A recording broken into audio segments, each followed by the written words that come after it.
거래량이 줄어들고 매물이 적체된다는 것은 그만큼 사고 파는 사람들도 많이 줄어들고 있다는 뜻으로 거래량이 줄면 가격이 상승하기 힘들어요. 안녕하세요. 집 보여주는 여자입니다. 정말 오랜만에 여러분께 인사드리는데요. 이번 시간에는 현재 부동산의 모습은 어떻고 어떠한 분위기로 흘러가고 있는지 전국 부동산 시장 동향에 대해서 살펴보는 시간을 가져보도록 하겠습니다. 부동산에 대한 여러분들의 심리와 그리고 미분양, 매물 증감 여부와 마지막으로 거래량에 따른 가격 변동 여부까지 데이터를 통해 살펴볼게요. 먼저 한국은행에서 제공하는 주택가격 전망 CSI 지수를 살펴볼게요. CSI는 주택 가격이 향후 올라갈 거라고 응답한 가구 수가 더 많은지 아니면 적은지를 나타내는 심리 지표와 같은 건데요. CSI가 100 이상이면 주택 가격이 올라간다고 생각한 가구 수가 더 많은 것이고, 그 아래면 반대로 내려간다고 생각한 가구 수가 더 많은 거라고 볼 수 있겠습니다. 보시면 2024년 9월 달에 CSI가 119까지 가장 높은 수치를 나타냈었고요. 9월 이후로는 점진적으로 내려와서 현재 2024년 12월 기준에서는 109까지 내려왔는데요. 5월 달부터 9월 달까지는 꾸준히 상승하면서 심리지수가 좋게 나타났다가 9월 달을 기준으로 점점 내려오고 있는 모습입니다. 다음으로는 KB부동산에서 제공하는 매수 우위 지수를 살펴볼게요. 매수 우위 지수도 마찬가지로 그 흐름이 중요한데요. 보시면 전국 기준으로 8, 9월 달에는 30을 넘었다가 지금은 26.2로 전월보다도 점점 내려오고 있는 추세입니다. 서울도 마찬가지로 전월 40대에서 지금 35.6까지 내려왔고요. 6개 광역시도 20대에서 19.3대까지 내려왔습니다. 경기도도 30대에서 26.1까지 내려왔고요. 다른 지역들도 전월에 비해서는 심리지수가 살짝 꺾인 모습입니다. 다음은 미분양 지표를 보실게요. 전국의 미분양은 작년부터 올해 6월 달까지 쭉 늘어났다가 6월 달을 기준으로 조금씩 감소하고 있는 모습인데요. 현재 전국의 미분양 호수는 6만 5천 호가 조금 넘습니다. 서울은 미분양이 크게 늘어나지도 않고 감소하고 있지도 않은 모습이에요. 10월 기준으로 917호가 남았네요. 경기도는 7월 달까지 미분양이 급격하게 증가했다가 현재는 조금 주춤하고 있는 모습인데요. 10월달 기준 9,771호가 남았네요. 부산도 5월달부터 8월달까지 미분양 가구 수가 좀 늘었다가 9월달부터 좀 줄어들었는데요. 10월달 기준으로 5,000호가 좀 넘습니다. 미분양이 많았던 대구의 모습을 살펴볼게요. 대구도 2023년도 초반까지는 이렇게 미분양이 많았었죠. 그러다 점진적으로 줄기 시작해서 지금은 8,500호가 남아 있습니다.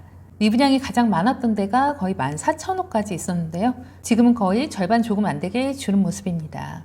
인천의 미분양도 보시면 올해 상반기까지 좀 많이 늘었었다가 하반기부터 줄어들면서 현재는 살짝 다시 늘어난 모습입니다. 10월 기준으로 3,000호가 좀 넘습니다. 다음으로는 매물 증감 여부를 보실게요. 서울의 총 매물수인데요. 보시면 2024년도 8월 달부터 매물이 점점 쌓이고 있는 모습이죠. 경기도도 보시면 서울과 마찬가지로 여름부터 점점 매물이 쌓이고 있는 모습이고요. 부산은 서울과 경기도만큼은 아니지만 최근 하반기 들어서 살짝 매물수가 증가한 모습입니다. 미분양이 소진되고 있는 대구의 모습을 한번 살펴볼게요. 대구도 서울과 마찬가지로 여름부터 살짝씩 매물수가 좀 증가하고 있는 모습이네요. 마지막으로 인천을 보시면 인천도 올 여름을 기점으로 매물이 급격하게 증가하고 있는 모습입니다. 보시면 부동산에 대한 심리도 점점 위축되고 있는 모습이고요. 그에 따라서 매물도 이번 여름을 기점으로 점점씩 쌓이고 있는 모습입니다. 미분양은 전국적으로는 감소하고 있지만 서울과 수도권을 중심으로 쌓이고 있는 모습이고요. 그렇다면 이런 위축된 심리와 적체된 매물, 그 사이에서 거래량과 가격은 어떻게 움직이고 있는지 살펴볼게요. 먼저 매매 거래량을 볼게요. 매매 거래량도 추이를 보시면 23에서 10대 그리고 지금은 10 아래로까지 내려왔는데요. 그만큼 거래가 지금 안 되고 있다는 뜻입니다. 서울도 마찬가지로 7.9로 거래가 안 되고 있고요. 6개 광역시도 10대에서 6.6까지 내려왔습니다. 경기도도 여름을 기점으로 점점 내려오면서 최근에는 6.6으로 거래가 활발하지 않은 모습이고요. 기타 도시들도 비슷한 모습입니다. 전세 거래량은 어떤지 한번 볼게요. 전세 거래량도 여름을 기점으로 조금 줄어들고 있는 모습이긴 하지만 매매에 비해서는 줄어드는 그 폭이 그렇게 크진 않아요. 서울도 보시면 전월에 비해 약간은 내려왔지만 매매 거래에 비해서는 전세 거래는 그래도 좀 더 되고 있는 모습이에요. 6개 광역시도 전월엔 20.1에서 현재는 18.1로 약간 전세 거래량이 줄었지만 그래도 크게 줄어든 모습은 아닙니다. 경기도도 20대 초반에서 지금 18.8까지 내려왔습니다. 다른 지역들도 마찬가지로 전월에 비해서는 전세 거래량이 약간 줄었는데요. 전남과 같이 전월과 비슷한 지역도 있고 전북과 같이 좀 더 많이 줄어든 지역도 있지만 평균적으로는 전세 거래량도 매매 거래량과 마찬가지로 전월 대비는 좀 줄어든 모습입니다. 그렇다면 가격은 어떤 모습으로 변해가고 있는지 한번 살펴볼게요. 전국 기준으로 매매 가격 증감률은 마이너스로 돌아섰는데요.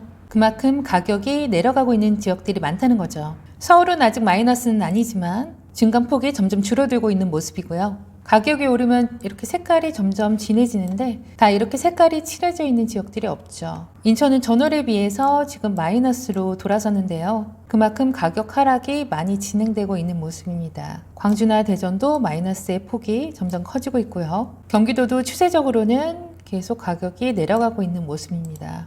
여름과 가을에 가격 상승이 이루어졌던 과천시의 경우는 11월을 기점으로 가격이 이렇게 점점 꺾이고 있는 모습이네요. 전국이 이렇게 다 비슷하고요. 오히려 익산시와 포항시는 가격 하락률이 다른 지역에 비해서 조금 더 커지는 모습입니다. 기타 지방들도 비슷한 모습이네요.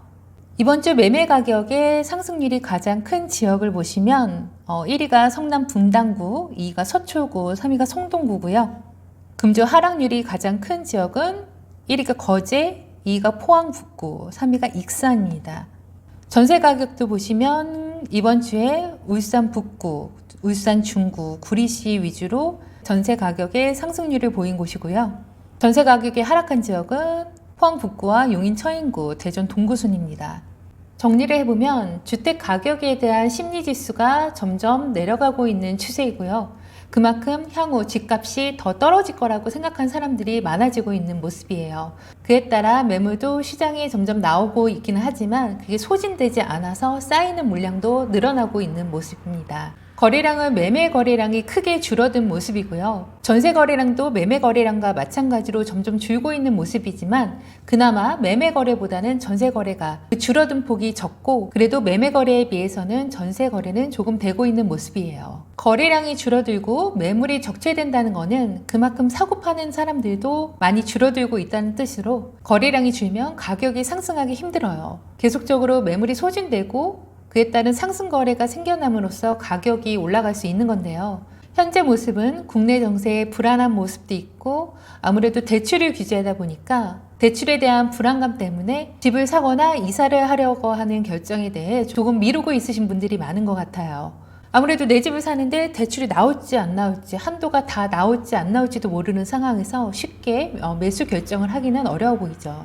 그래도 전국적으로 미분양은 크게 쌓이지는 않는 모습이고 전세 거래량도 조금 감소했지만 크게 줄어들지는 않은 모습으로 내년도 대출 총량이 좀 살아나고 기준금리 하락에 따라 대출금리도 조금 조정이 된다면 향후 어떠한 모습으로 시장이 흘러갈지는 조금 지켜보셔야 될 것 같습니다. 지금은 지속적으로 매매 거래보다는 전세 거래에 중점을 두셔서 살펴보시는 방향이 향후 매매 가격에 대한 방향도 조금은 예측해 볼 수 있지 않을까 해요. 그럼 다음 달에도 부동산 시장이 어떻게 바뀌고 있는지 저와 함께 살펴보면서 이번 시간은 여기서 마무리하도록 하겠습니다. 오늘 내용도 조금이라도 도움이 되셨다면 구독과 좋아요 부탁드리고요. 지금까지 집 보여주는 여자였습니다.